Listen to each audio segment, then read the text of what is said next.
Where are you from? Kenya and Rwanda. You know, I was born in Kenya. Where are you from? Kenya.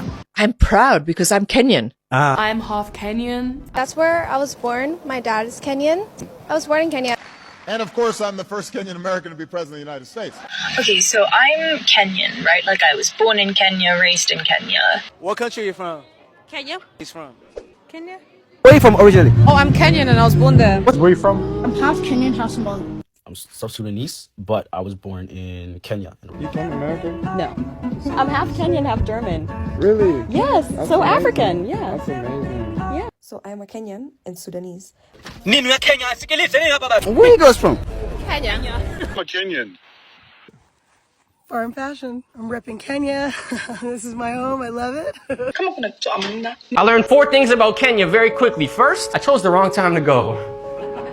When's the best time to go to a foreign country? Middle of a national protest. I had no idea. Every Thursday, 100,000 young people storming downtown Nairobi, protesting a financial bill. Second thing I learned about Kenya, there's not a lot of people that look like me. I'm walking downtown Nairobi, biggest city in Kenya. Locals are shouting at me, Mzungu! A few hours into my time in Kenya that I learned Mzungu translated to foreigner or traveler, or in their slang, it meant white person. I use it as an excuse to connect. Third thing I learned about Kenya, the food is delicious. Ugali is their main form of carbs. It's like maize, yama choma, goat, eating. We're waiting till you go, sir. What you...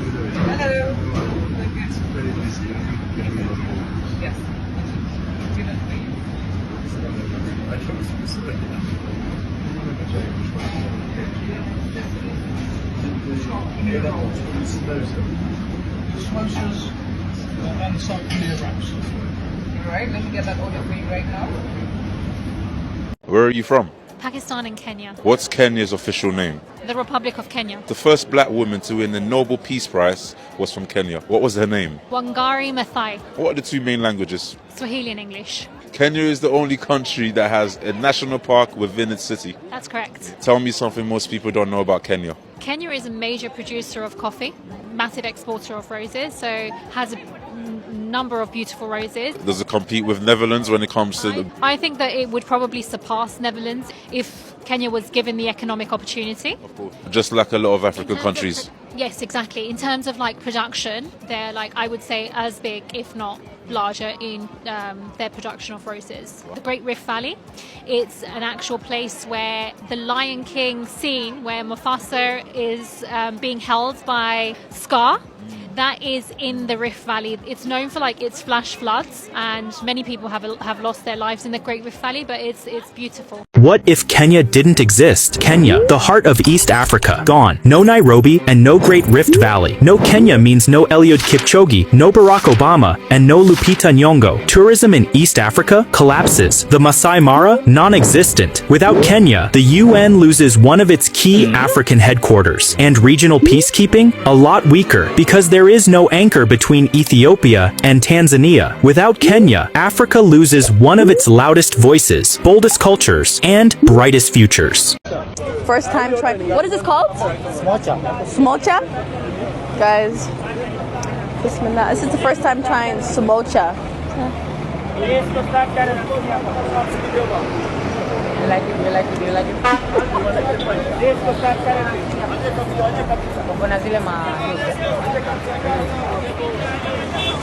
like it?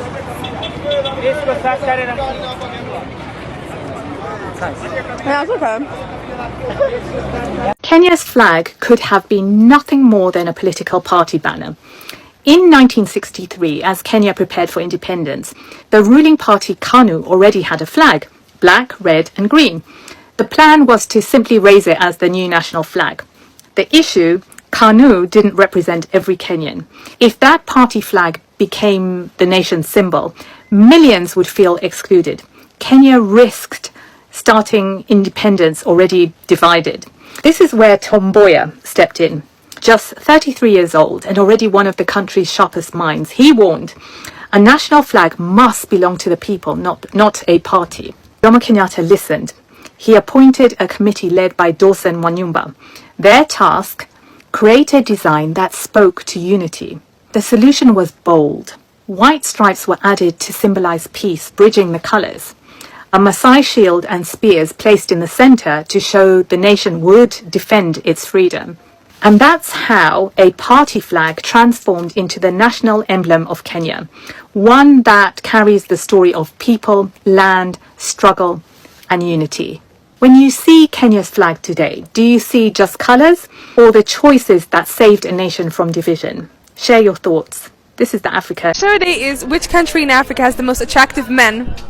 Yeah, I have not seen many guys right now. But in Africa? Kenya and Nigeria. Yeah. My journey across 3 countries, Tanzania, Zambia, and finally brought me here, Nairobi, the capital city of Kenya, the green city under the sun. One thing shocked me here, it's how alive this place is. The moment you step out, you'll be greeted by the energetic. There was no way I was going to be in Kenya without having some street food. So we hit the street and we went to have some mahindi choma, that is grilled corn. But they have their grilled corn with some lemon and some pili pili, which is chilies. It was really, really nice and delicious. Another very popular street food in Kenya is smoky paswa and maya paswa. Maya paswa is basically boiled eggs split in the middle and then some kachumbari is added. Kachumbari is a very popular salad in Kenya. And this is smoky paswa. It's basically a hot dog with kachumbari put in the middle as well. Then we set off to look for some nyama choma, that is goat's meat. But we saw some blood sausage. And of course, I had to try it for the culture. I was nervous, but it wasn't so bad. Again, more kachumbari. They eat everything with kachumbari here. And I was having some hot broth here, which is very common in Kenya. Finally, we found nyama choma, which is barbecued goat meat. You cannot come to Kenya without eating nyama choma. Along with nyama choma, we had some mukimo, some ugali, some managu, some fries, and of course, more kachumbari. Guys, this is how you eat it. So you have some ugali, then you have some goat meat. You're also going to have some managu, and then of course, some kachumbari. It's actually a handful, and at the end of it, you're going to have a mouthful. I enjoyed it so much, I just kept eating. All the flavors worked beautifully together. At the end of the day, we packed up all the excess because we're not going to waste it, of course. Kenya, Asante Sana. I think the Kenyan flag was designed by an Arab or a Muslim person. Okay, it's just a theory. Hear me out. Let me explain. I'm coming with facts. And I feel like it holds some weight. Okay, you know, flags have families. This is the Pan-African family of flags. Then you have the Pan-Slavic and the Scandinavian cross. Then, this is why I'm saying that the Kenyan one might have been designed by an Arab. These are the Pan-Arab countries. Pan-African countries. Then the Kenyan flag. Like, honestly, where does it fit best? Okay, I'm not refuting the fact that the colors on the Kenyan flag have meaning. Don't forget, the Kenyan coast was full of Arabs kitambo. Sindio is another theory that states that it was adapted from the Kanu flag. The Kanu flag looked like this. So I guess they took the jogod and they put in the shield there. I don't know. Just theories. What do you think? Does my theory have weight? Fun fact, a person who studies flags is called a vexillologist. I was a Canadian, but last week I have become a Kenyan. That makes me a Kenyan. Guys, we have made it to downtown Nairobi. It's our first day here in East Africa and we're embarking on a long Africa trip. It's really hot indeed. We just disembarked the bus. We had a crash on the way, literally from the airport to here. The bus collided. It was really, really scary, but now we've made it to downtown Nairobi. Wow. Kenya is the best. This is my favorite sound effect. This is how I feel about Kenya. This is how I feel about Nairobi, Kenya, right here. Number one.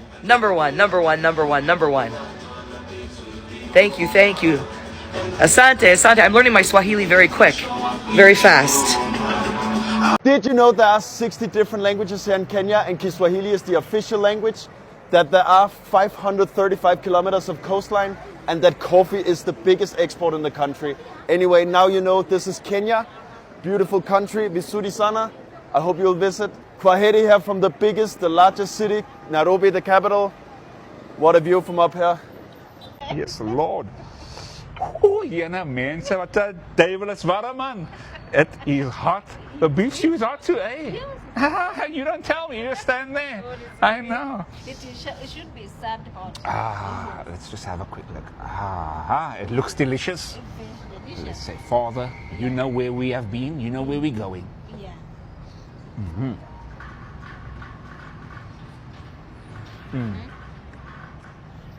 Now again, it's a skuma. So this is a skooma? Yes. Don't worry, I'm gonna give my thoughts. The skooma like to seaweed. What is? The skooma is hot, eh? So you take the scuba and then you put it also in the beef? Not really. You can. Just the scuba? Yes. Okay. Have you ever heard of the Kenyan Online Defense Forces? Do you know that BBC apologized to Kenyans?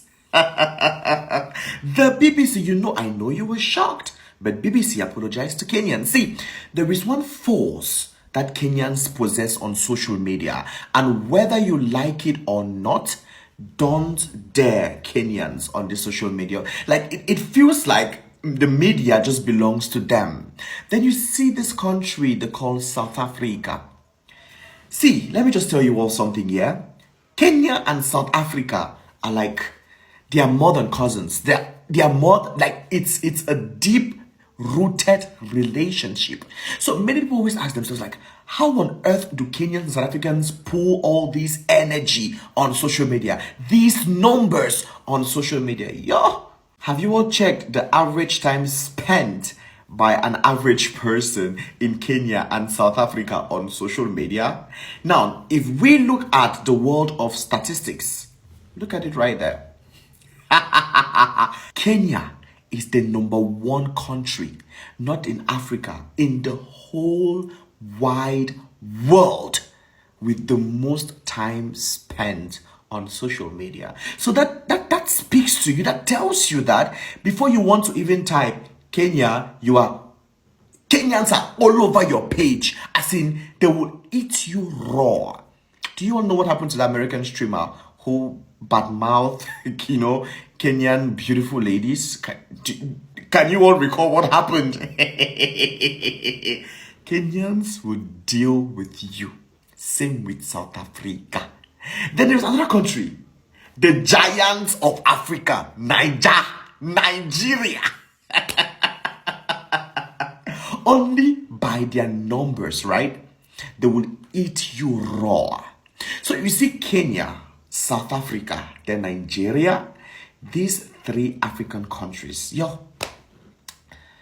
I don't know how you need to do it, but don't just be on their bad books. Like, don't be on their bad books. I love them. They are literally, yo. Big respect. So hey guys, how are you doing? Hope you're good. Good evening guys. Let me show you how we cross highways. This is Thika Road. Yeah, this is Thika Road here in Nairobi, Kenya. I want to show you how to cross busy highways here in Kenya. Yeah, you can't cross here because there is even nowhere how you can cross. This is a very, very busy highway, and the most famous one at that. It has 12 lanes actually. So come, let me show you how to cross. So there are 2 options. You can either use this or go the other side and use stairs. But since I was coming from that side, I decided to use this one. This one is used by the boda cyclists, yeah, the disabled people. But since I was this side, I decided to use this side. And also the sunset is so beautiful. Yeah. She goes by the names of Miss Tina's World. Goes up to the other end, up to the extreme end. And during there on this bridge you can buy stuff cheaply. Yeah, people sell stuff. Okay. And a lot of people use it actually. So buy stuff cheaply. Extremely cheap. Let me show you.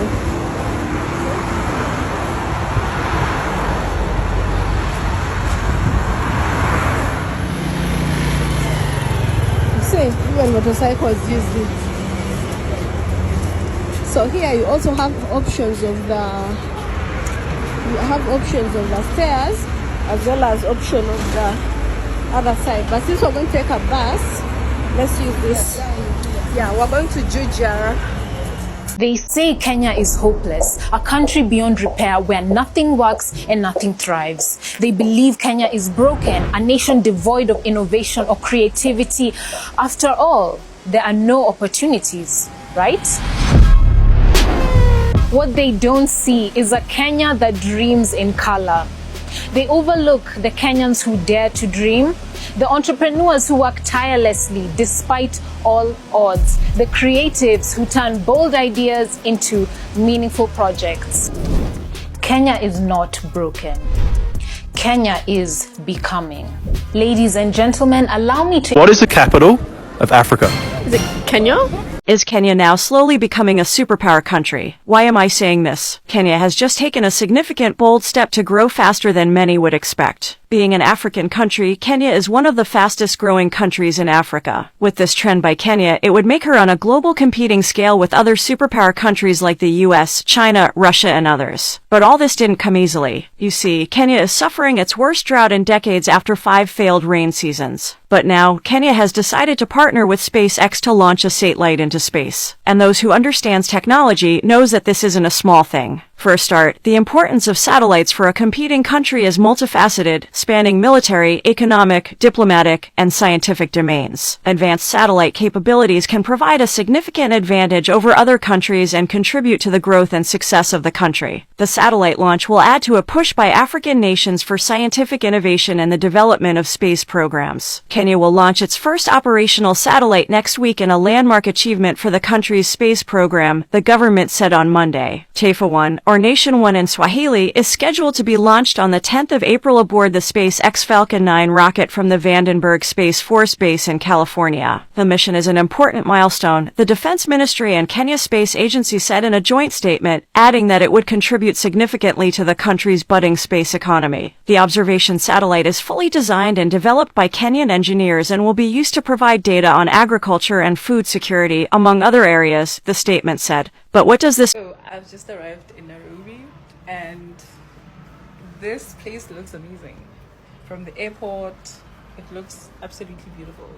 Nairobi, the city, is like Joburg and Durban mixed into one, like merged into one. It's actually very interesting to see because you have like the skyscrapers, like I'll show you now, like yeah, you have like the skyscrapers and you also have the greenery that you would get at like Durban. So it's a very interesting place, I would say. I'm only here for like less than 24 hours, but I feel like I'm already gonna enjoy my stay here. And this is good because it's going to motivate me to come back again for longer. So yeah, this is really awesome. I feel a little bit uncomfortable with how I was planning to dress because I was probably gonna wear like a shorts and like slip-ons and like a top that sort of covers my shoulders.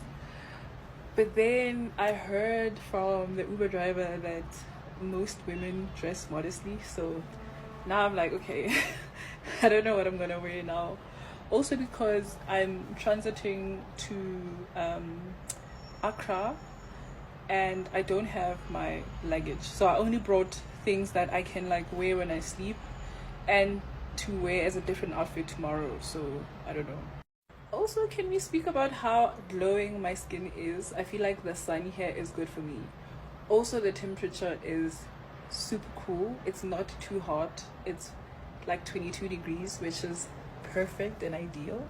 So yeah, but obviously this is me being indoors. I don't know how the temperature will feel the moment I step outside and go to the city to explore. So yeah. Also, how does Nairobi have better roads than Joburg? I feel like Joburg needs to do better. Like when I was at the airport, everything looked flawless, like beautiful, like this, just beautiful. It felt pretty much like I was in Cape Town. Like, you know, in Cape Town, there's road markings very clear, the road looks well maintained, It felt very much like that. But also maybe because we used the expressway to come back, so I'm not sure if all the other roads are not like the expressway. Probably not. So we'll see. We'll see when I go to the city. I'm so excited already. Also, I forgot my universal charger, and I can just charge here because I think they have like a cute universal plug. These are the coolest public service buses you have ever seen, and they're unlike anything else on the planet. Forget everything you know about public buses, because in Nairobi, they're not just transport, they're rolling works of art. Flashy graffiti, pounding sound systems, LED lights that rival nightclubs, and interiors so wild they'd put a VIP lounge to shame. These public transport minibuses are Kenya's street kings, and building one can cost up to $80,000. In this video, I'm taking you behind the scenes to show you how African mechanics turn bare metal frames into these unstoppable culture-packed beasts. From raw chassis to fully tricked-out monsters on wheels, this is the untold story of how the world's coolest buses are made. The minibuses start their life as bare trucks. The most commonly used base is the Isuzu NQR. This is a medium-duty commercial truck equipped with a 4.0-litre turbo diesel engine. The bare truck chassis are rolled into a massive warehouse, capable of holding more than 30 vehicles at a time. This is the heart of the operation, a one-stop facility where every stage of the build process happens under one roof. Production begins with the creation of the bus body frame. Steel square tubes of varying gauges are brought in. Mechanics measure, cut, and weld each piece with precision. Every section, from the roof rails to the floor supports, is carefully joined to form the skeleton of the bus. The frame must be strong enough to support the weight of the interior fittings, the outer panels, and dozens of daily passengers.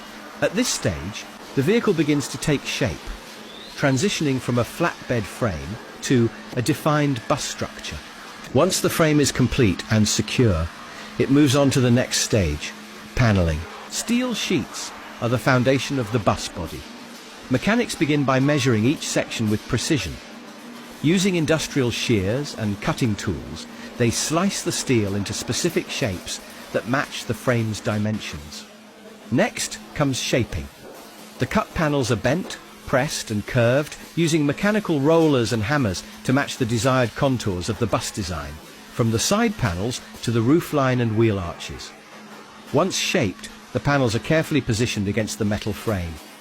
Welders move in, using high-heat torches to fuse the steel onto the chassis. Every weld must be clean, strong, and aligned to hold up under road pressure and vibration. As each panel is secured, the structure slowly comes to life. From a bare skeleton of beams and bars, the silhouette of a bus begins to emerge, boxy, bold, and unmistakably ready for the next stage of customization.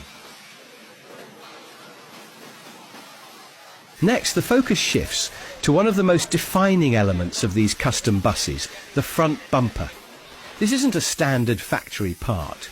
Each bumper is built from scratch to give the bus a signature face, a bold, aggressive or futuristic look that sets it apart from anything else on the road. Mechanics begin by assembling a skeleton using thick steel square tubes. These tubes form the basic structure, chosen specifically for their strength and ability to withstand the daily wear and tear of city driving. Steel sheets are then measured, cut with precision tools and carefully wrapped around the framework. Every angle is calculated, every edge aligned. The parts are joined using MIG welding, a method that provides clean, durable joints, essential for safety and long-term use. For some builds, there's an extra step. A laser-cut metal design is added to the bumper's surface, an artistic signature that makes the bus instantly recognizable from the front. Next, the bare metal sections of the bus are coated with a layer of anti-rust paint. This is a critical step that protects the frame from corrosion and extends the vehicle's lifespan. Once the anti-rust treatment dries, the entire bus body is covered in a smooth, plain base colour. This base coat serves as the foundation for the detailed graffiti and artwork that will follow. The surface must be flawless at this stage. Any imperfections would show through the final design. This base layer is more than just colour. It sets the tone for the theme and visual identity of the bus. Every panel is carefully sprayed to ensure even coverage and a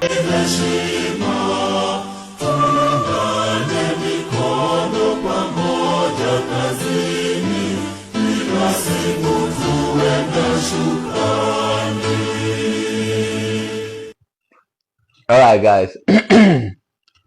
Nguvu yetu wetu. Alright, Kenya national anthem. Kenya national anthem. Well, it's sung in Swahili. So, which I love the idea of singing it in Swahili. I think I believe that's how they sing it in school and in places too, which is the original version of it. So I love the idea. And it's translated to English as well. So if you want an English version, you can have the English version. I love it as well. No wonder these people, these guys defend their national anthem well and defend their country well. Anytime you come for their country, they are like, anytime they come for their country, they it reflects in their national anthem as well. So I love it. How I wish I understand Swahili. I would have been singing it along. Kwetu yetu